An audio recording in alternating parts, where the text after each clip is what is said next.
Hey, welcome back to Unpolished but Called. I'm Catherine Schaefer. And have you ever noticed that sometimes we stop listening halfway through a conversation because we've already started preparing our response? I've done it. You probably have too.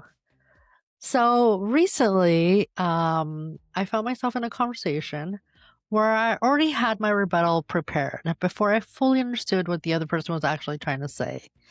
It was a Bible conversation.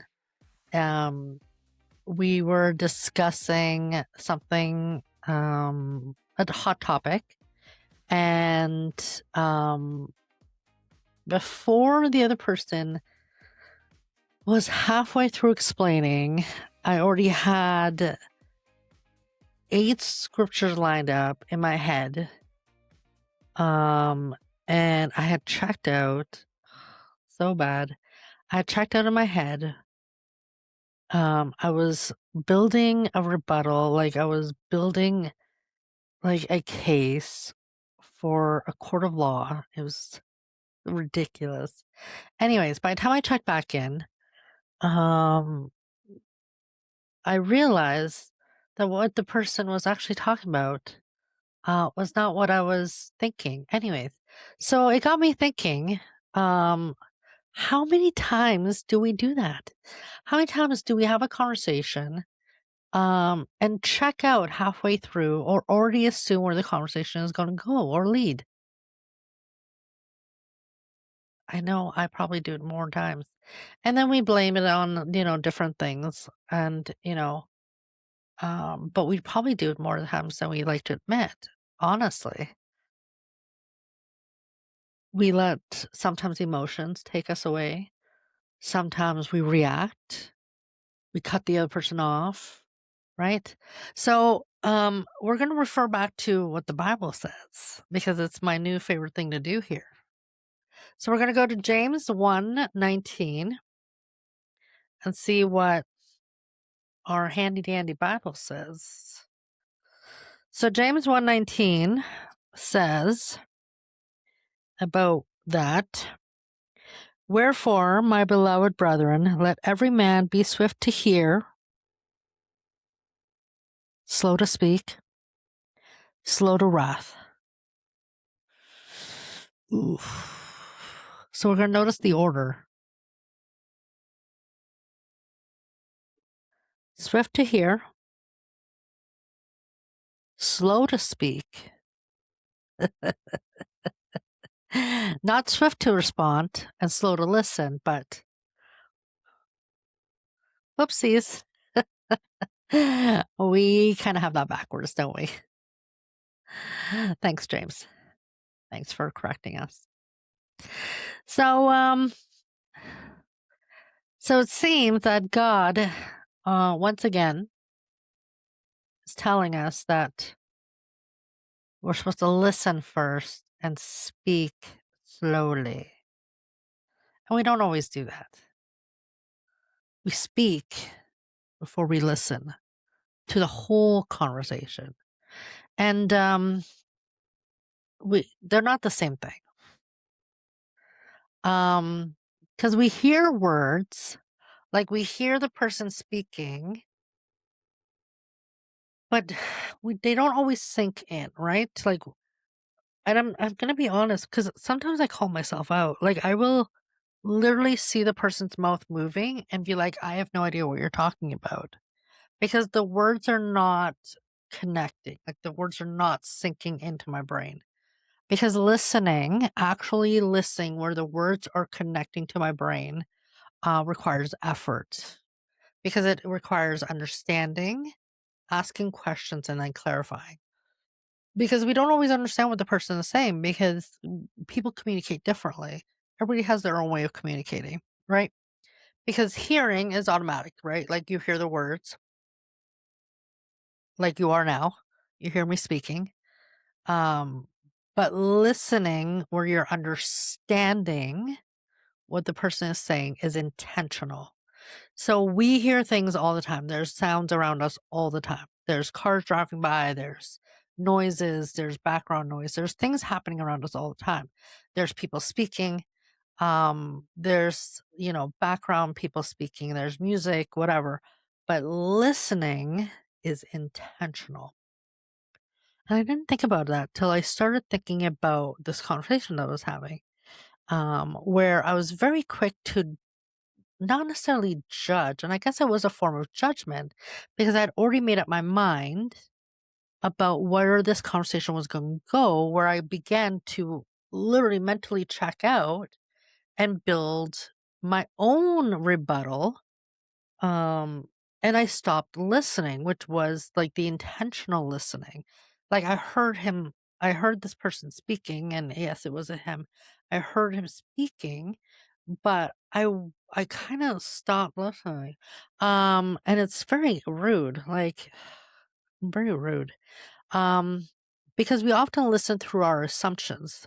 So, which is where things go sideways, where we call miscommunication, but that's where things go sideways, right? Because somebody says one sentence, and then we fill in the blanks, right?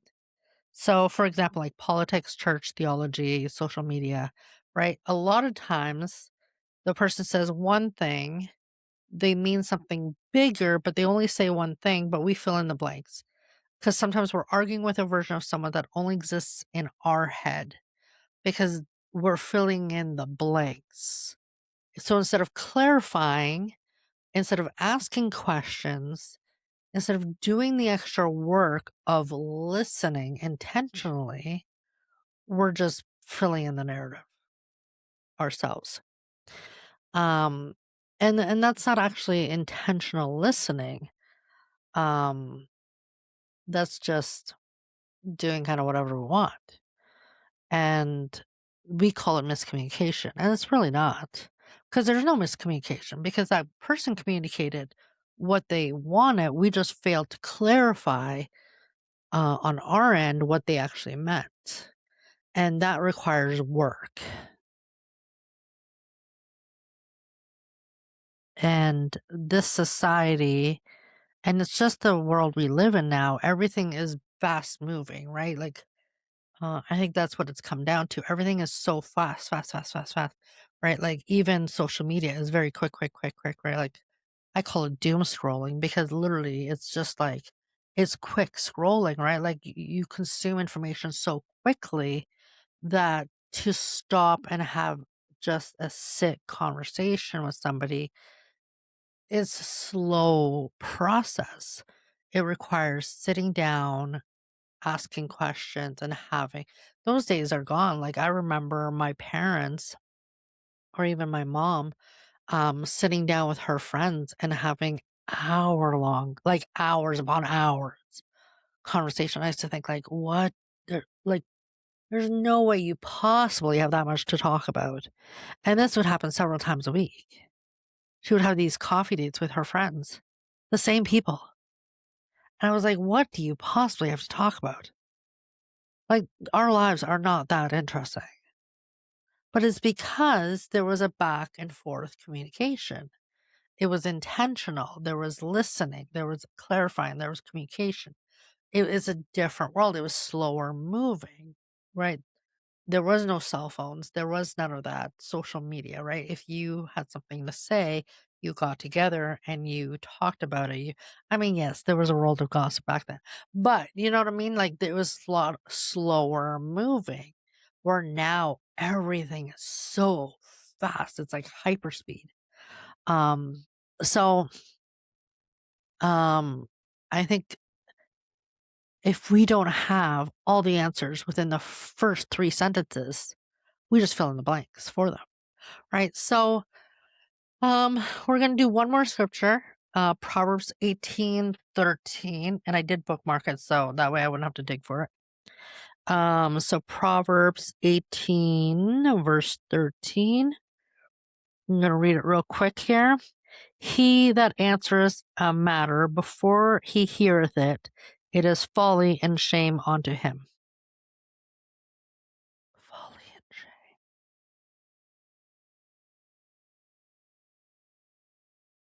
That verse was made for social media. Seriously. I mean, you could put an entire episode on just that verse. I mean, seriously. He that answers a matter before he heareth it is a folly and shame unto him. Thanks. Like, because we're quick to judge motives, right? Because it goes deeper than that. Because we're often not even responding to what someone said. We're responding to what we assume they meant. Only God knows motives. Most of us are just guessing. We're assuming and we're guessing what the heart posture was behind that. Because we really don't know. Do you know? I don't know. Because, especially on social media, like, you're assuming what their tone was. You're assuming what their intention was behind that. Like, I mean, yes, we have the reels now where they're on video and like YouTube like this, right? Where you can maybe hear it. But even then, that can be faked. I mean, we have a whole drama happening right now on social media with an influencer and his wife, and there was this whole incident. And, everyone's like, oh, it's now faked, blah, blah, blah. I mean, we don't know. We don't know. Can't get medical records. Anyways, I don't want to get into it. But again, we don't know the motives. We don't know the intentions. That's between them and God, and they will be sitting at the judgment seat at some point. And they will have to answer for all of those crimes, right? So, but Jesus asked a lot of questions, right? So we have to look at the entire picture because this is fascinating. Um, Jesus taught.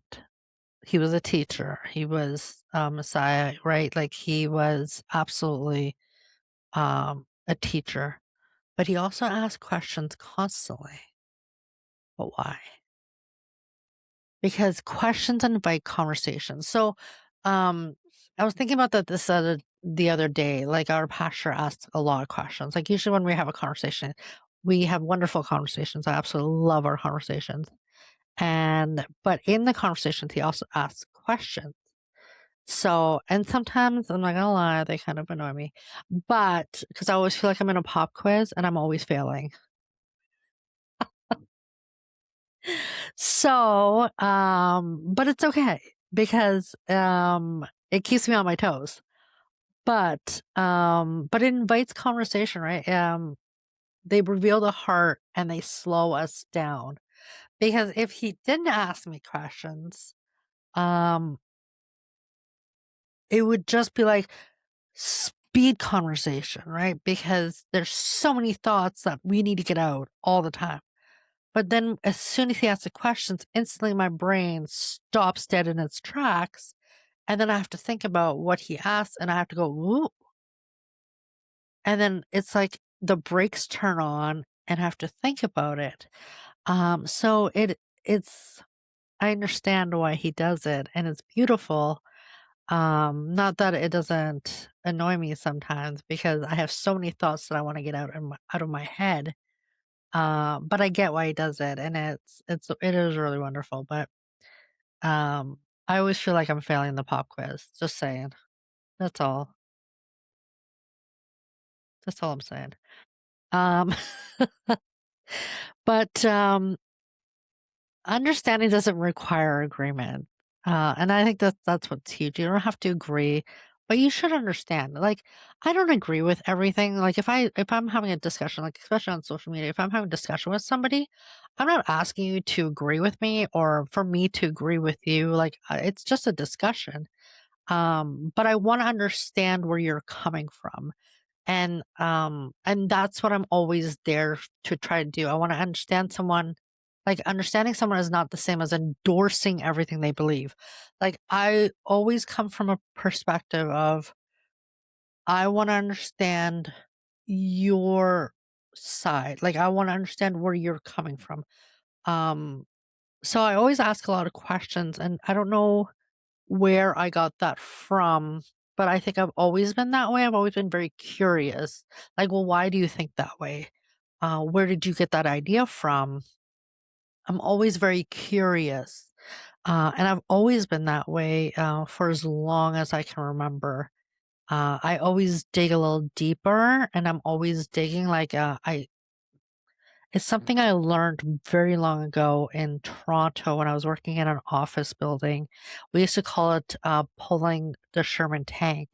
So you keep pulling and you keep pulling until you find your Sherman tank.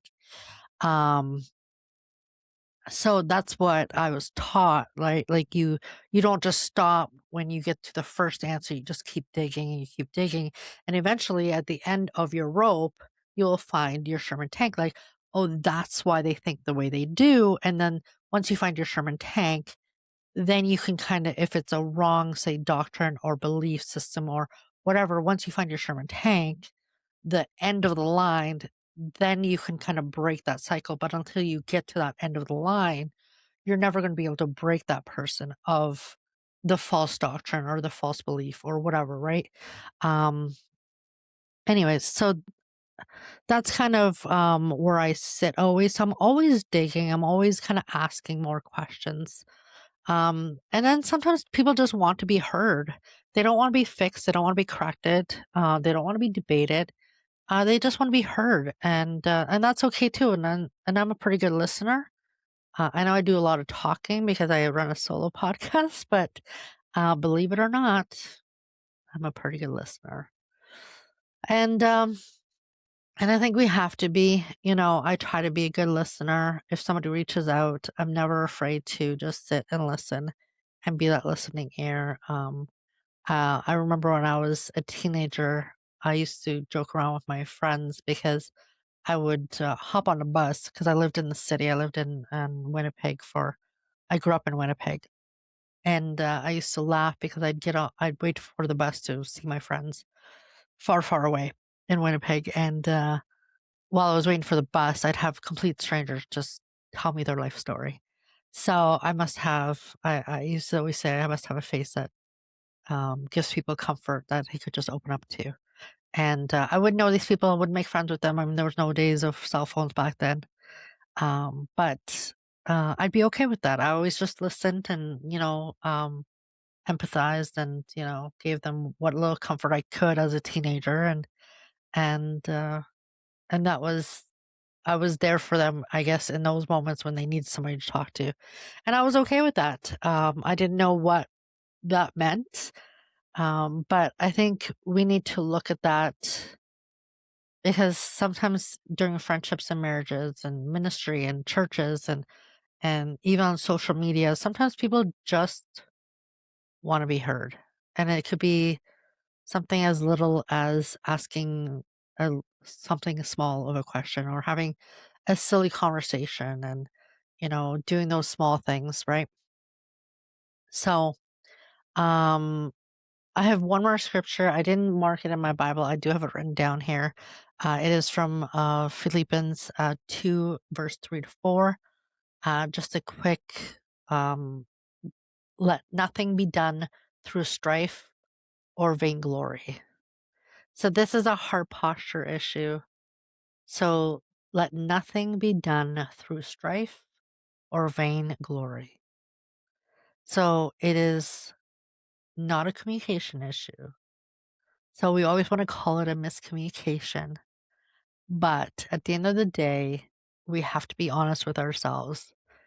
But I know when I was building the case, it was definitely not because I was having a miscommunication with my fellow Christian.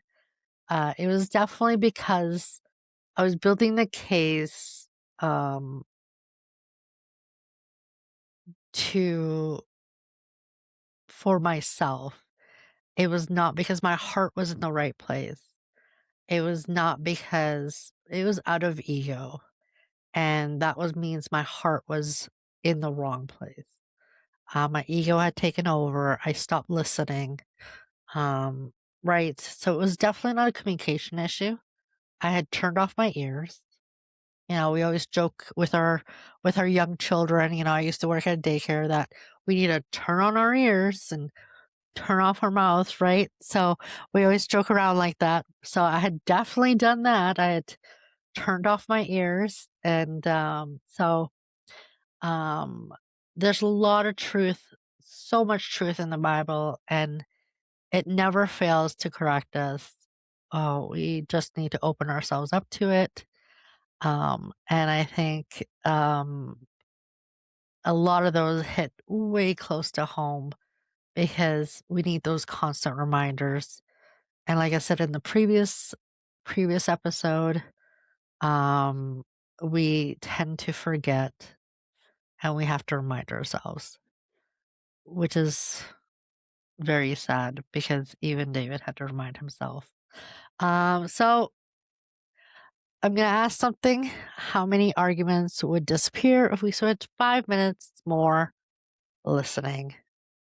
How many people would feel loved if they just felt heard? So, friends, maybe the goal isn't to win every conversation. Maybe the goal is to understand the person sitting across from us. So the next time you're in a disagreement, try asking one more question before giving your answer.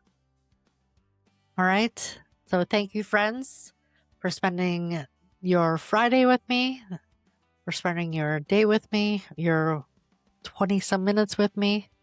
I hope you have an amazing day, and I'll see you here again next episode. God bless and love you.